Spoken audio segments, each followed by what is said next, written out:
I'm glad to be back with you all again, and especially grateful to the Concordia Parish Public Library and Delta Bank for co-sponsoring these programs. Amanda Taylor, the director at the Concordia Parish Public Library, and her team are top rate, and it's always a pleasure to work with them.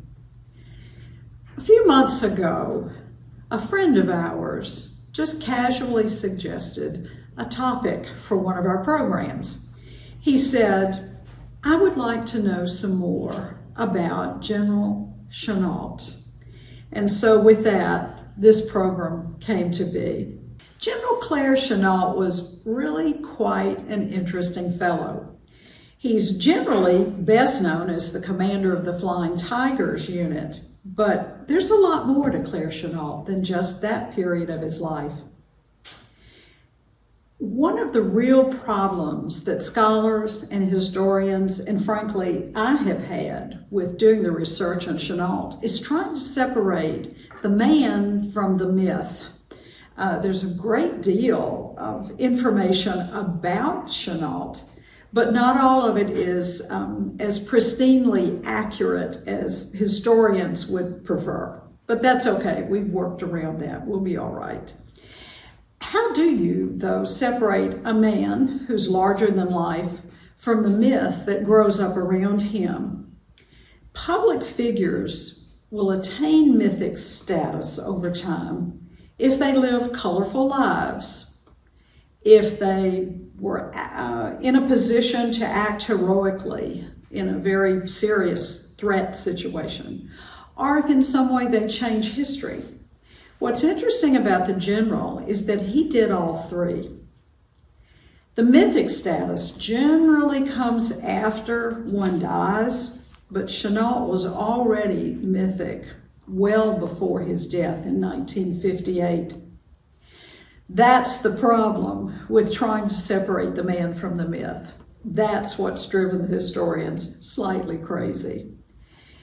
But the most interesting thing, I think, I found in the research was that as more and more information becomes available, and it does, then somehow the story of the man and the story of the legend are merging, and it makes for a really great story. In Louisiana, if you ask, especially among the older generation, virtually everyone has heard of Claire Chennault.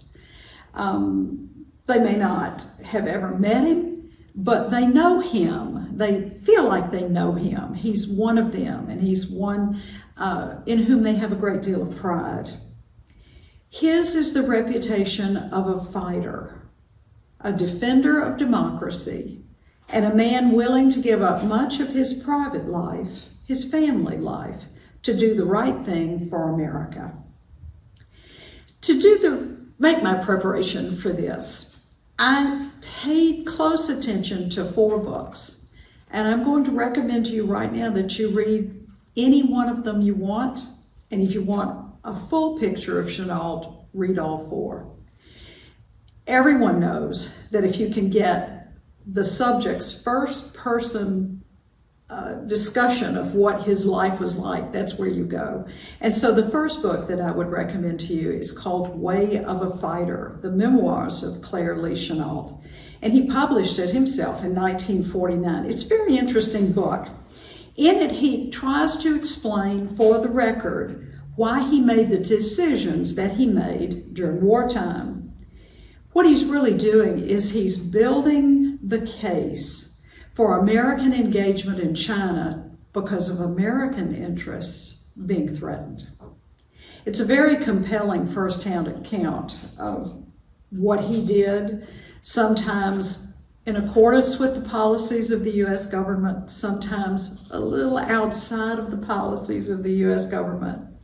The problem at the time was that the world was focused on Europe, and Chennault was recognizing what was happening in China.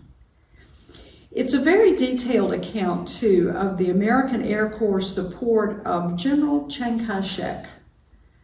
And General Chiang is a very important figure in Chennault's life for a number of reasons, which we'll go into later. And the last thing that this particular memoir does, it explains why he thought it was most important to send the Chinese pilots to the US to learn special fighter tactics and then come back to fight for China. The reason he thought it was important was, one, he knew they would get better fighter skills training in the US. But the other reason, he thought it would help spread democracy in China, and he was right. The second book is another memoir. This one, though, is entitled 1,000 Springs, The Biography of a Marriage. It was published in 1962 by Anna Chennault, his second wife.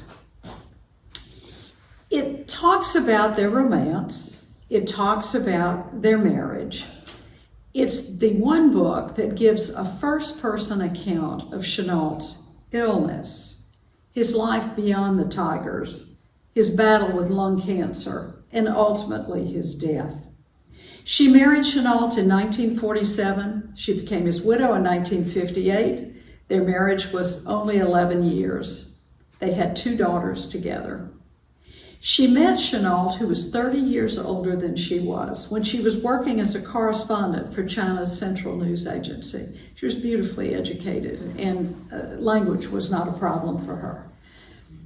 The third book, Flying Tigers, Claire Chennault and the American Volunteer Group. This is part of the Smithsonian History of Aviation series, very, very heavily documented. Daniel Ford did it, published in 1995. In this, he does a very detailed history of the men, the airplanes, the emerging technology, all the things that challenged Japan in Asia, both before and during World War II. It's based on comprehensive research of military records, of flight logs, diaries of the pilots themselves and the technicians who kept patching together the planes, the media accounts, and also direct interviews with some of the participants from the day. I found the participants' diaries and their memories to be particularly interesting because that's a first-hand account of what life was like during this period. The flight logs are interesting because they don't have quite the same numbers in them as the public relations press releases did. And that's, I think when you look at that, you have to realize the flight logs are the legal records of how many times a plane flew and how far and so forth. And the public relations press releases were strictly public relations. The other book is The Flying Tiger, the true story of General Claire Chennault and the U.S. 14th Air Force in China. Jack Sampson did this one. It's in 2011. Published. The reason this one is unique in its way, as the others have been, is that Sampson was a veteran war correspondent. He actually was covering the war at the same time Chennault was in China. He also continued covering the Civil Air Transport airline that was formed after the war. He was a close friend of Chennault. And so the book has tidbits, little stories that only an insider, a true friend, would have known about. Sampson is very honest. He tells the good and the bad about Chennault, but he's very even-handed as he describes Chennault as the man he knew and admired so much. And there are many, many other books. There's so much out there. All of them, though, each individual one will put its own spin on who is Claire Chennault. I recommend them all. And in between, if you have a chance to talk a bit about anybody who knows a story, maybe from their relatives about Chennault, you need to capture that too. All of that's important to be able to separate the man from the myth. Claire Chennault was, of course, a man, a little boy before he became a myth. He was born September the 6th, 1893 in Commerce, Texas. His father was John Chennault and his mother was Jessie Lee Chennault.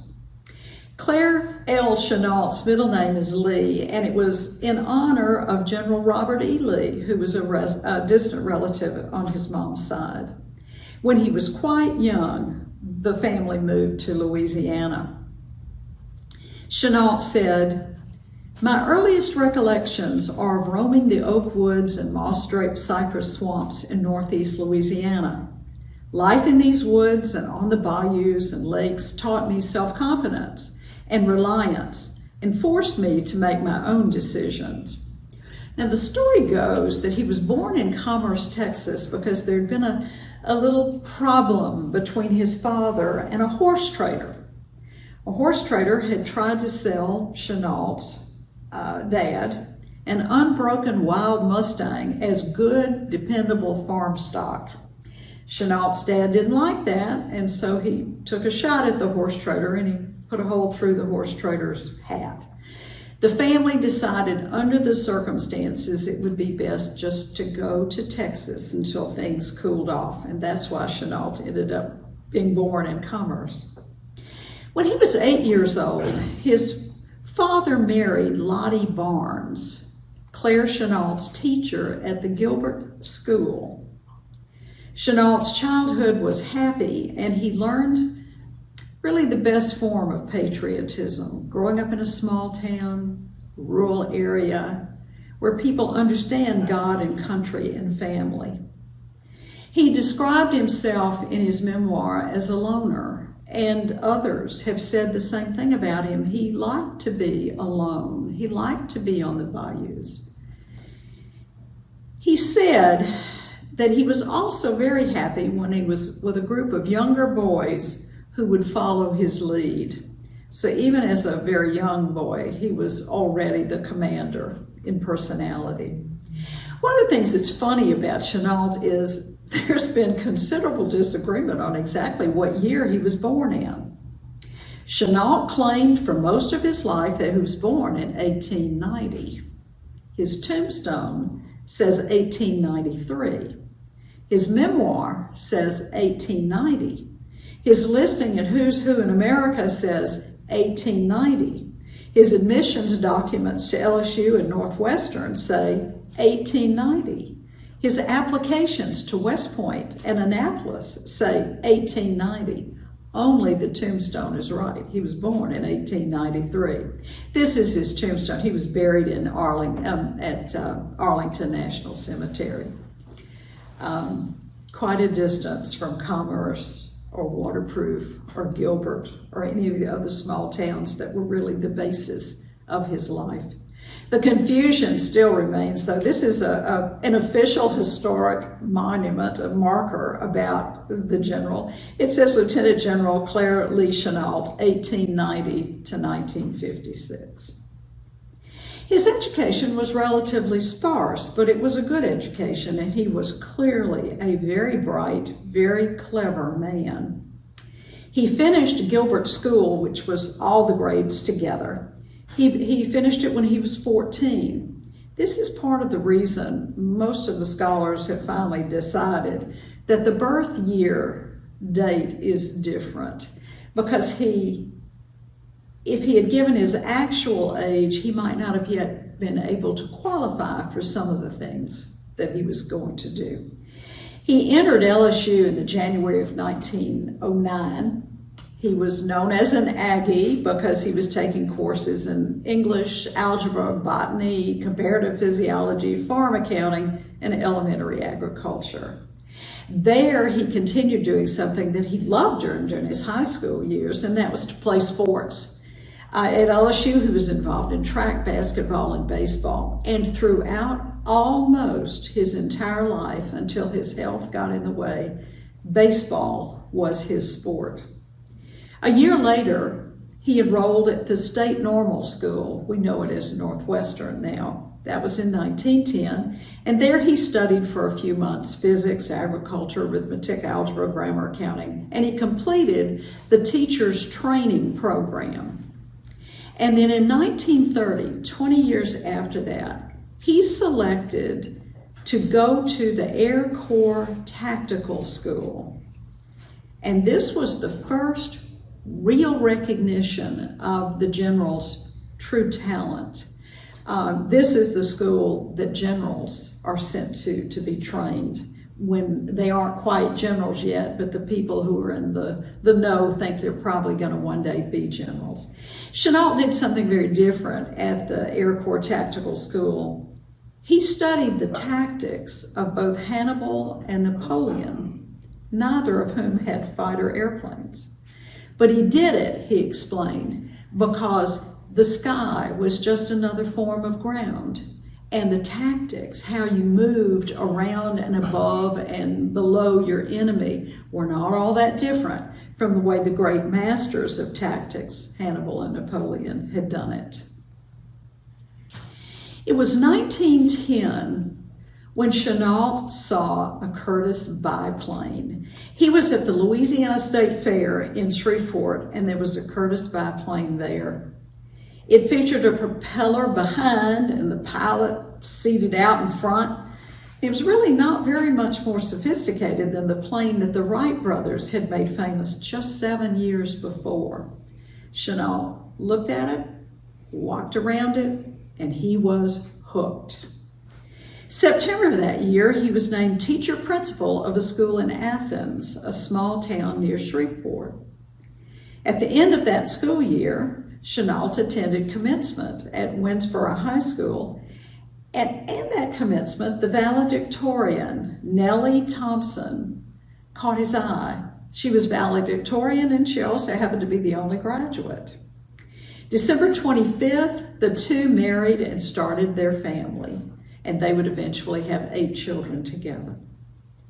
Just a few years later, the U.S. declared war against Germany. Chennault had found employment in the interim as a laborer in a Goodyear tire factory by the time war was declared. He immediately enlisted in the Army.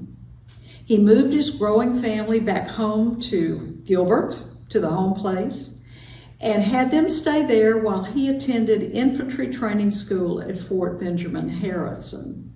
He earned the rank of first lieutenant in the infantry reserve. He was assigned to Fort Travis, which is located near San Antonio. Right next to Fort Travis is Kelly Field. That field was begun in 1919, and it had flight training that had begun in 1917. So it was one of the new places where pilots could get training. Fort Travis didn't interest Chennault very much, but Kelly Field did, because that had pilots and airplanes and opportunities. He was assigned to the 90th Infantry Division, but he found himself loaned out to Kelly Field, and he was very excited at the first because he thought he was going to get to learn how to fly, and instead he was there to lead the cadets in parade ground drill. He did a little study in aeronautical engineering at Kelly, and remember, this is at the beginning of flight. And so the engineering that he learned there was critical, because he's learning what makes the planes fly, how they fly. During the time he was at Kelly, he sort of bootlegged a few flying lessons. He would take them when he could pay for them. But he always dressed the part of the aviator. He had the goggles and the cap and the leather jacket, and he was really quite the looker. In 1919, he received orders to return to Kelly Field. This time, he's going to be a cadet. And at last, he's on his way to actually becoming a pilot. His previous lessons had not been very structured, because he, again, just took them when he could. And so he had developed what the traditional pilots considered some very bad flying habits. So when he was going to go for his pilot's license, his civilian instructor recommended that he not get it. They were going to wash him out of the program. However, the cadets were allowed a second flight with a military pilot. And so when Chennault flew with the second pilot, he passed him. He said later, "This boy can fly. We can get rid of the bad stuff. This boy can fly." So on April 9th, 1919, the boy, now the man, gets his wings. He flew for a time on the Mexican border, and he was discharged at the end of his tour, which was absolutely what happened. It was routine for peacetime. So he has nothing to do except to go home to Gilbert and to plant his cotton. In a letter that he wrote to his dad, he said, "I have tasted of the air, and I cannot get it out of my craw." What saved him, what gave him opportunity, happened in 1920. The National Defense Act was passed. It made the Army Air Service a specialty, just like the Army Infantry and the Army Artillery. It had 1,500 officers and 16,000 men, and it provided an avenue for Chennault to get back into flying. It organized, the Defense Act, organized the Army into three components: the regular Army, the National Guard, and the Organized Reserve. And the Organized Reserve included the Officers Reserve Corps, the Enlisted Reserve Corps, and the Reserve Officers Training Corps. Chennault immediately applied for one of the officer placements. His cotton hadn't been picked. And then in September, mid-September 1920, he became an officer in the regular Army. But he spent the next 2 years in non-flying assignments. So you've got a man who wants to fly, and he keeps getting a little portion toward it, another step closer, and then he ends up not flying for a little while. Ellington Field, Texas, opened in 1917 as one of the 32 Army service training camps established after the United States entered World War I. Chennault graduated from pursuit pilot training at Ellington on April 23, 1922, and remained in the service after it became the Air Corps in 1926.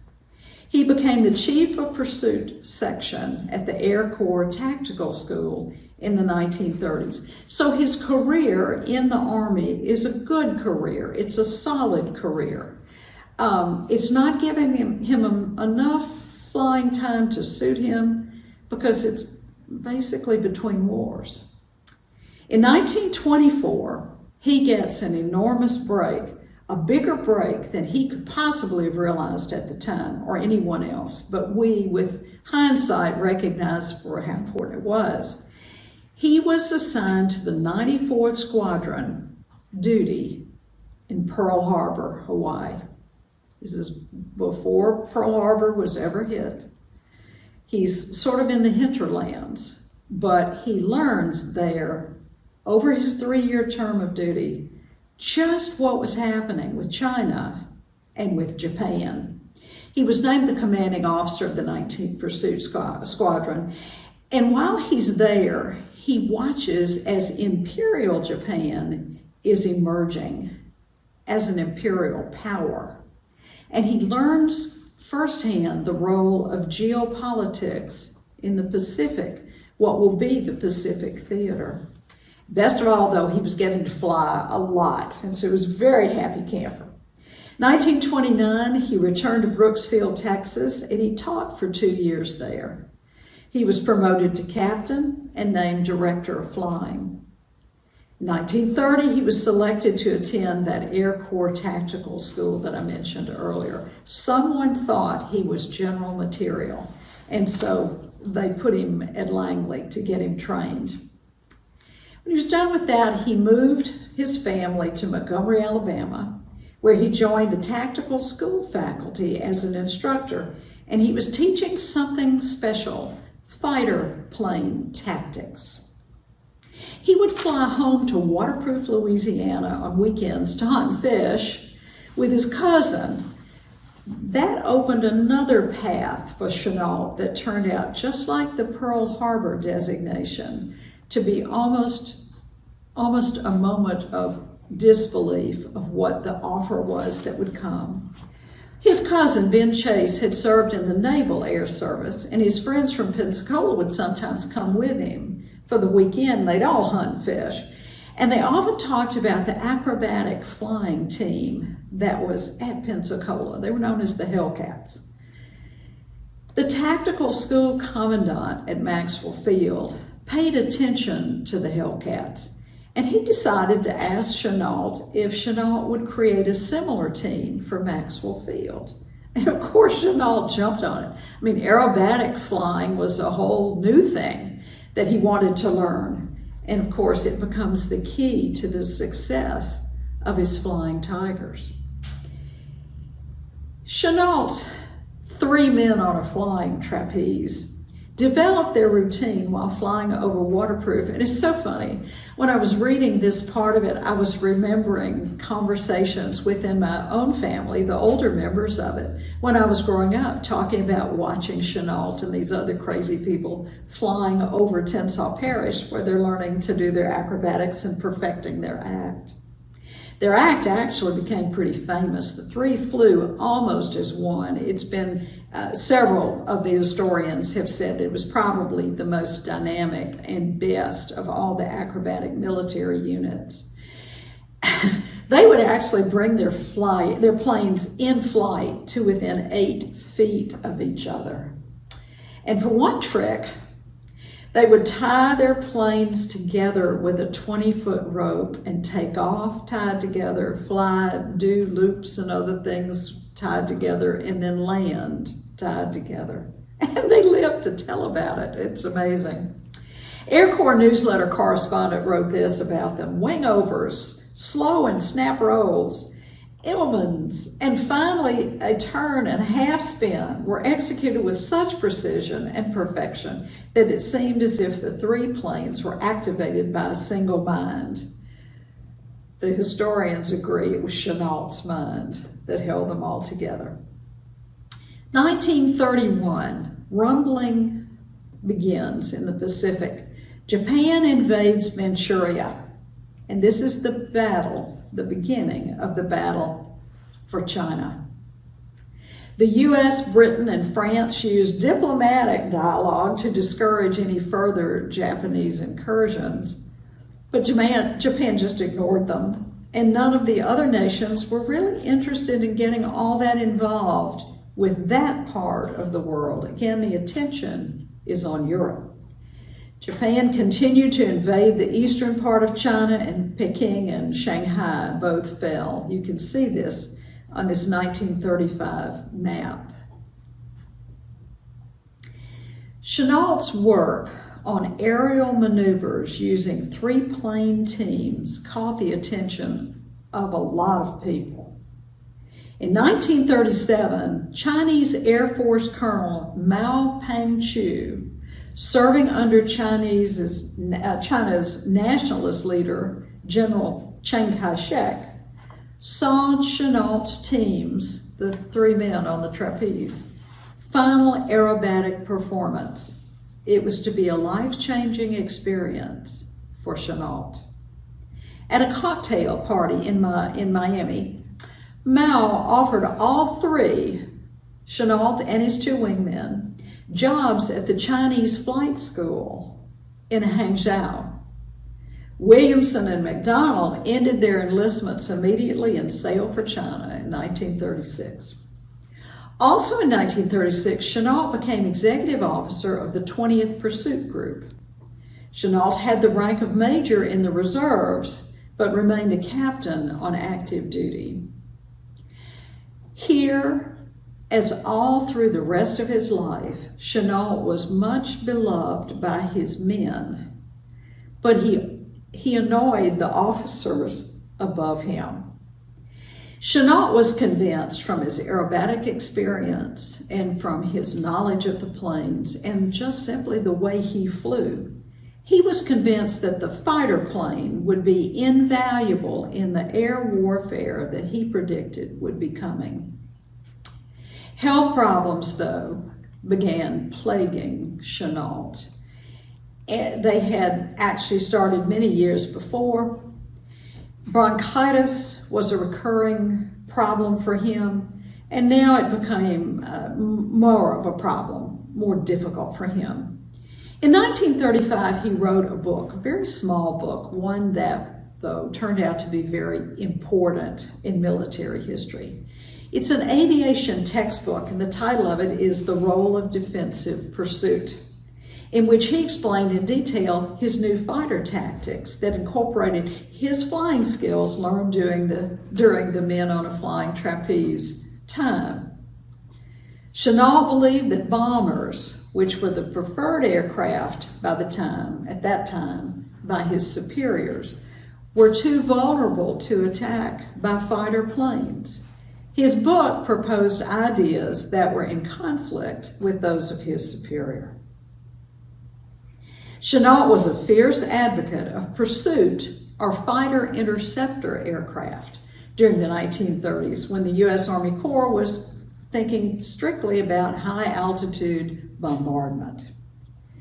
Flight surgeons determined that Chennault could no longer fly because of his health.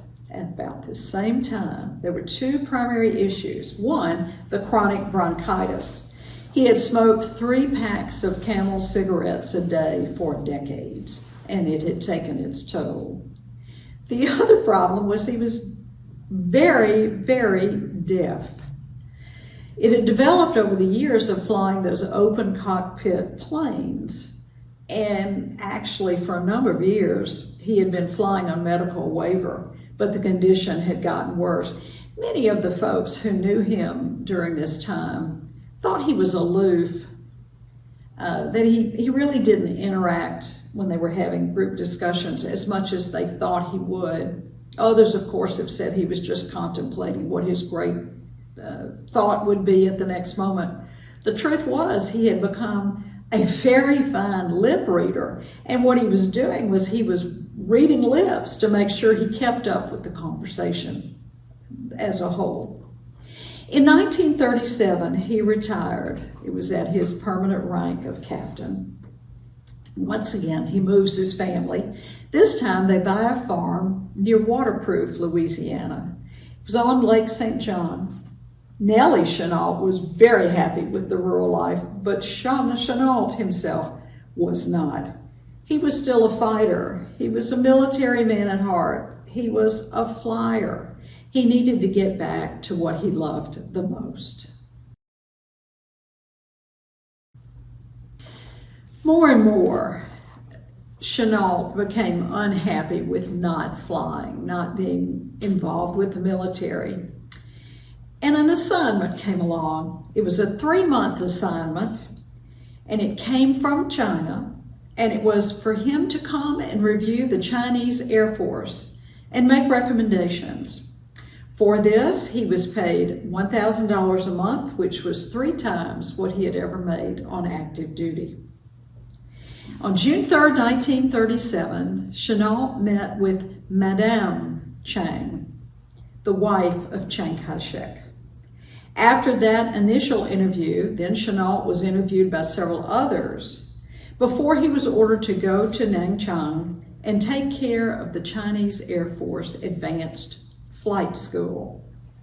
And as Daniel Ford says in his book, Flying Tigers, thus the leading squadrons of the Chinese Air Force came under the control of a man who had been in the country 6 weeks, who did not and never would speak the language. 1 month later, Chennault had his first meeting with the general, Chiang Kai-shek. At this meeting, he was to give his report based on his review of the Chinese Air Force. And his review was not very positive. Of the 500 planes that the Chinese Air Force had, only 200 were considered airworthy or combat worthy. The best in the lot were Curtiss Hawks. Chennault gained Chiang's respect and trust because he told him the truth. And so the Chinese Air Force was about to be helped by something known as the 14th Volunteer Squadron. This was an elite group of mercenaries equipped with attack planes that actually flew. The American Volunteer Group, the AVG, was begun in the summer of 1941. This was before Pearl Harbor. They're recruited under President Franklin Delano Roosevelt, and they were going to be commanded by Chennault. Roosevelt did not do a lot of direct corresponding with Chennault. Everything was layered to sort of keep the U.S. out of the public consciousness too much about what was going on in the Pacific. Again, remember, everybody's focused on Europe.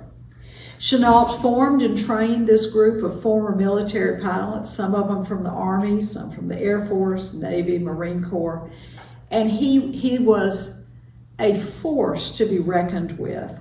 These were top pilots, and they came for the money. They were going to get, just like Chennault, a lot more than they could make on active duty. And they were also, if you'll forgive me, they were hell raisers. They wanted the adventure. They wanted to see what the world had to offer them. What's interesting about this group, the group that was going to be known as the Flying Tigers, is that the first time they saw combat was 12 days after Japan hit Pearl Harbor. They were the only group we had over there that could fight back. That was December 18th, 1941, and July 4th of the next year, the Flying Tigers were disbanded. I found that one of the most incredible things in the research. I thought from all the stories that I'd heard about the Tigers that they must have flown forever and ever and ever a day. Not as the Flying Tigers, they didn't. Many of the pilots returned to their original military careers. The remainder were incorporated into the regular Army Air Forces as the China Air Task Force, and this would become the 14th Air Force. So they're there, but they're not the Tigers as such anymore. They were famous for doing incredible damage to Japan's far better equipped and larger aircraft fleet and planes. Larry Jobe, he's the president of the Flying Tiger Historical Organization, said, "The AVG, also known as the Flying Tigers, was a bright spot in history when everything was bleak and black." My husband has told me this several times. Jim has said, what you don't realize because you weren't there is that everything looked really, really bad. And Chennault and his people were the ones who were fighting back for us and for democracy.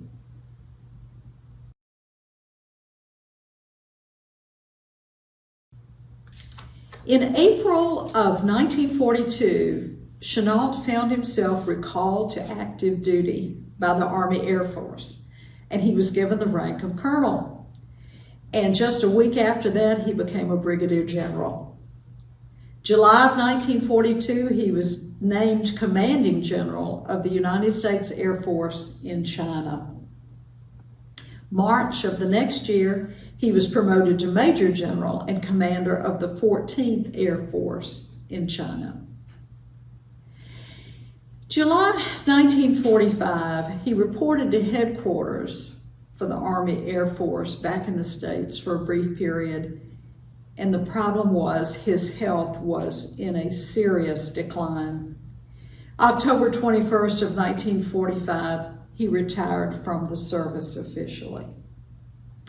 From 1946 to 1950, he returned to China and remained there as president of something called the Civil Air Transports Airline, or CAT, and it was a commercial airline. He remarried in 1947 and he had 2 more children. As China is falling to the communists, Chiang Kai-shek, Madame Chiang, Chennault, the Flyers, they have to retreat to Taiwan. It's the safe area. And quite frankly, it wasn't until I was doing this research that it finally connected for me why Taiwan is such an important piece of property in the Pacific, even today, that's being fought over. This is a picture of one of the airliners with CAT. It was really a pretty good airline. It was a civil air transport, but it was very active in China's Civil War. It transported munitions and troops for the nationalist government.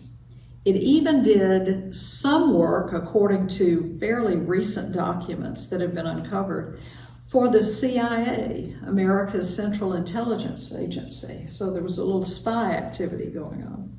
When the communists finally took control of China, then the American government took over CAT, but they did it through a subsidiary to obscure the ownership. It became known as Air America. To me, that's pretty obvious. It belongs to the Americans, but apparently they didn't think so.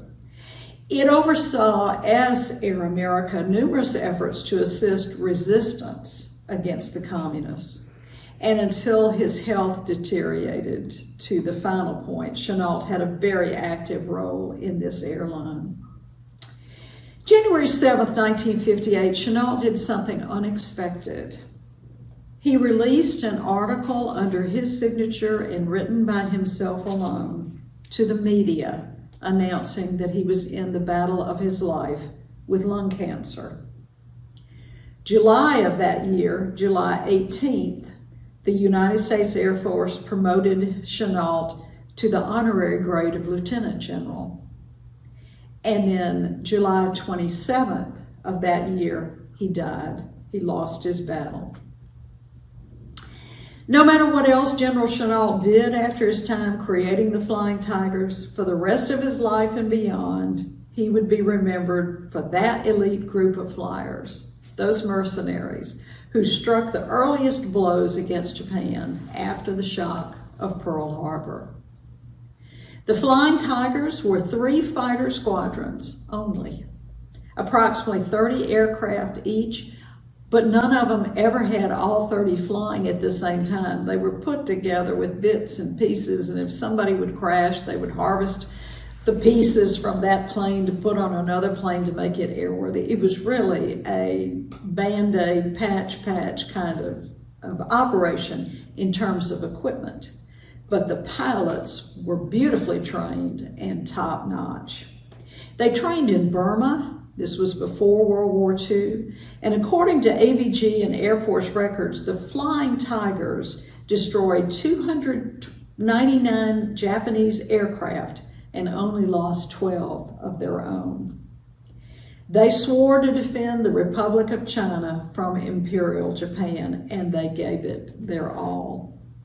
Chennault wrote, "Suddenly we were swamped with newspaper clippings and we were being called the Flying Tigers. But the insignia we made famous was by no means original to us. Our pilots copied the shark-toothed design on the P-40s from a colored illustration in the India Illustrated Weekly. Even before that, the German Air Force had painted it on some of its Messerschmitts. At any rate, we were somewhat surprised to find ourselves billed under that name, and they never lost it." There were other surprises for Chennault and his men too. Real Heroes comic books. They started in 1938. Superman was the first hero. But in 1942, volume number 7, Chennault and his Flying Tigers were featured on the cover and in a feature comic strip.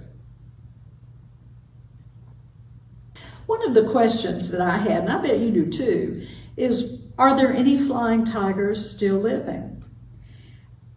As a matter of fact, there is one. Chen, the last surviving member of the Flying Tigers, is quite an interesting man. He's nicknamed Jim. He's 105 years old at this taping. He's the last living member of the Flying Tigers. In 1941, he was sent to Arizona Air Force to train, Air Force Base to train. Again, Chennault wanted those pilots to come into America to train. 1, the training would be exquisite. 2, they would see American democracy for themselves and would help them continue the fight. Then he got transferred to Florida, and there he received combat training. He flew with the 14th Air Force in a P-40, and he says being a Flying Tiger has been his life's greatest honor. He gave an interview in October of 2021, which is just delightful. He said, "When Japanese invaders came to threaten my homeland, The U.S. government provided free training and funding for me to become a combat pilot to better serve my country. This opportunity changed my life forever. In July of 2021, Chen wrote to President Biden, asking him to recognize his achievement as a flying tiger, but also of all the flying tigers in China and the United States during World War II. He told the president that they had all sacrificed much of their lives, and in all the other cases, all of their lives, for democracy, freedom, and justice. Chen's only wish is to be buried in the Taiwan Air Force Martyr Cemetery in his flying tiger uniform. He said in that same interview in October of 2021, "One day I hope I will be in heaven, where I can be reunited with my old commander and former comrades in arms.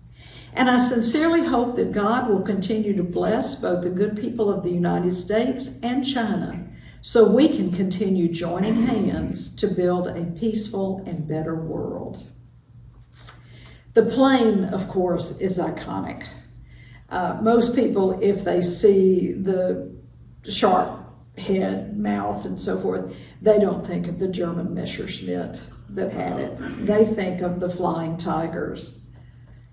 When the Flying Tigers were disbanded, as I told you earlier, many of them returned to active duty in the U.S., but others stayed and worked to continue to fly, and they ended up in Taiwan, as Chen did. They never received official recognition for their time in the AVG. They had pins that Chennault had made for them, the Flying Tiger pin. But some of their military superiors, when they came back into regular service in the United States, would not allow them to include those pins on their uniforms. To look at Chennault's military career is to look really at a life that has been devoted to one thing, and that is democracy. He served from 1917 to 1945. From 1917 to 1937, he was with the U.S. Army Air Corps. 1937 to 1942, he was serving with the Republic of China's Air Force. And then 1942 to 1945, he was back with the U.S. Army Air Forces. He was awarded major awards during his career. He received 2 Army Distinguished Service Medals, 2 Distinguished Flying Crosses, the Order of the Cloud and Banner, the Commander of the Order of the British Empire, and the Order of Blue Sky and White Sun. I think that you can read all the books that you wish, and you can listen to all the stories that you can rustle up about General Chennault. But I think there's a place in Monroe, Louisiana, where you can go and in real time, see and learn about the general and about other wars in the United States. It's called the Chennault Aviation and Military Museum in Monroe. It, to me, is the finest resource available for discovering the life and accomplishments of Chennault. It opened in 2000, and it's grown exponentially since. They carefully curate artifacts and stories of veterans from World War I through Iraqi freedom. The comprehensive Chennault collection is the centerpiece of the museum, as it should be. The executive director is Nell Calloway, General Chennault's granddaughter. The exhibits are wonderful. No matter whether you're interested in Chennault specifically, or if you're interested in any of the other wars, Vietnam, Korea, any of the things, they're all done very well. I want to end with this and read you a small quote from the Smithsonian's book about the Flying Tigers. It reads, "They were there, mercenaries, gamblers, innocents, black marketeers, romantics, war lovers. They were there when the British Empire was falling and when America's future seemed nearly as bleak. Did you ever regret joining the AVG? A reporter once asked R.T. Smith. R.T. glanced off to the side, put his tongue in his cheek, and said, "Only on those occasions when I was being shot at." Yes, frightened men, infallible machines, they fought against other men as frightened as themselves. All honor to them. I hope you've enjoyed the program. The research has been an interesting exercise for me, and I hope that you have an opportunity soon to be able to visit to the Chennault Museum in Monroe, or to read, or maybe to read any one or all of the 4 books that I've recommended. Thank you so much for your time.